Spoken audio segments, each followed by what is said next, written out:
Coach Andrews is going to start with an opening statement, and then we'll start with some questions. Coach?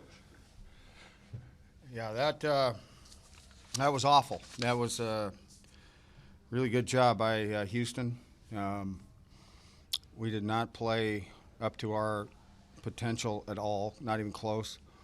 We got a lot of work to do in a lot of areas, and so we got to make a few changes here and there, and we got to move on. I mean, because like I just told my team, regardless of what happens, a week from tomorrow they go back out and play again.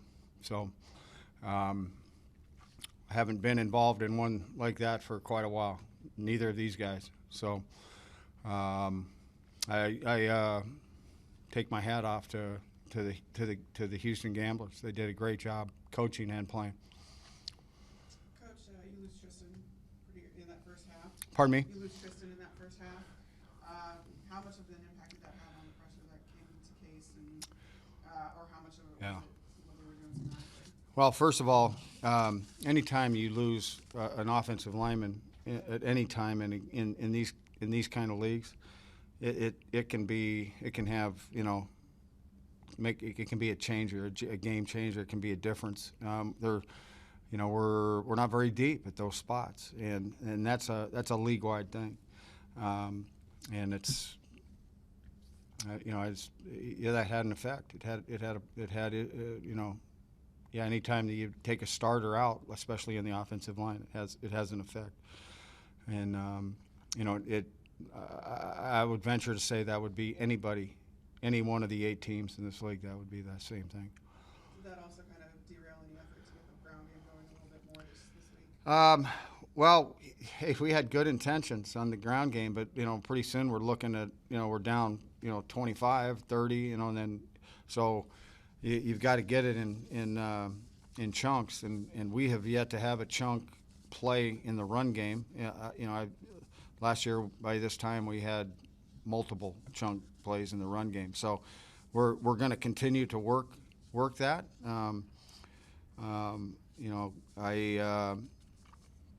I felt at the time, as we got further and further behind, that we needed to move the ball the most effective way we could, and that we didn't really move it effectively much at all, but the best shot we had was to throw it.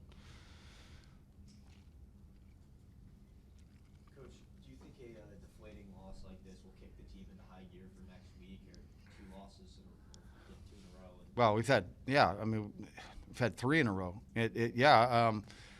Normally, just one loss is enough to get guys motivated. We had a really good week of practice. It was really lively. Guys were in good spirits, worked hard, and we've got to take that enthusiasm and we got to work it onto the playing field, and we didn't do that today. And so these guys are pros. They understand that every time they go on the field, they're adding to their resume with a Sharpie that, once it's on video. Today, there were a lot of guys out there that probably wouldn't have wanted to add that onto their resume. So that, what the next thing they've got to do is overcome those things and change what that perception is. And the only way to do it is to perform. And so, we're going to look this week at every position on this football team. So. And that's just that's the way pro football is. So much as you're trying to get the passing game going from falling behind so Yeah. much, what were they doing specifically with Corey that was kind of keeping him at bay? Well, their game plan was pretty upfront and simple. They played more too high zone on first down, and second and third down they tried to come after us, and to some respect that was effective. They at times we got the ball, sometimes we didn't. Put pressure on us. They did a good job man to man on Corey. So that's something that Corey's got to work on that and overcome that. So. Got a question from Zoom. Sam Just.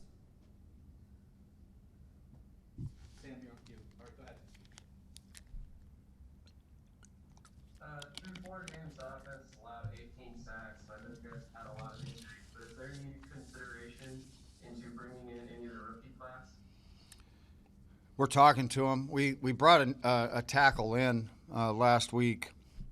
He only had 2 practices. We didn't feel like that he would be totally comfortable. The practices, he had been off 3 weeks. The practices, made him sore. So we felt we would hold him out. He'll be in playing next week, and he's a guy that'll go right in and start at either right or left tackle for us. So I think that'll help. We're continually looking, outside also.